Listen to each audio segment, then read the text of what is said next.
كريمات الريتينويك اسيد، او الريتينويك اسيد ده عباره عن شكل من اشكال فيتامين ايه. هو فيتامين ايه اصلا بيعمل ايه؟ هو عمليه بيساعد في عمليه التجديد، يعني عمليه التجديد اللي بتحصل كل 14 يوم دي الفيتامين ايه اصلا بيساعد فيها، فبالتالي بيساعد على ان الطبقه الاولانيه دي تتشال وبعدين ايه نكون طبقه جديده. فلو حصل منه مشاكل او نقص ممكن ده يعمل ايه؟ يخلي الجلد نفسه ما يتقشرش، فيبدا يتراكم، فيبدا يحصل ايه؟ حبوب، ويطلع المشاكل بتاعت الحبوب اللي احنا قلنا عليها دي.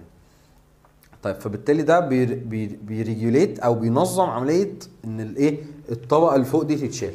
فبالتالي لو في مشكله ممكن نستخدمه كحاجه شبه التقشير.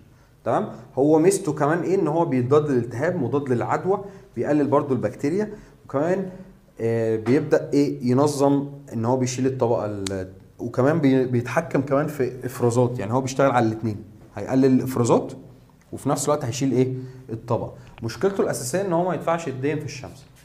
تمام. فلازم يدهن لا اما بالليل لا اما يدهن وتتغطى، او انت هتبقى عارف ان انت قاعد في مكان مش هتتحرك ما فيهوش اضاءه ومش هتتعرض للشمس، خلاص ادهنه. تمام. طبعا معظم منتجات فيتامين ايه بتسبب تشوهات في الاجنده ومشاكل في الاطفال، فبالتالي ما يتاخدش ولا للحوامل ولا للرضع. تمام.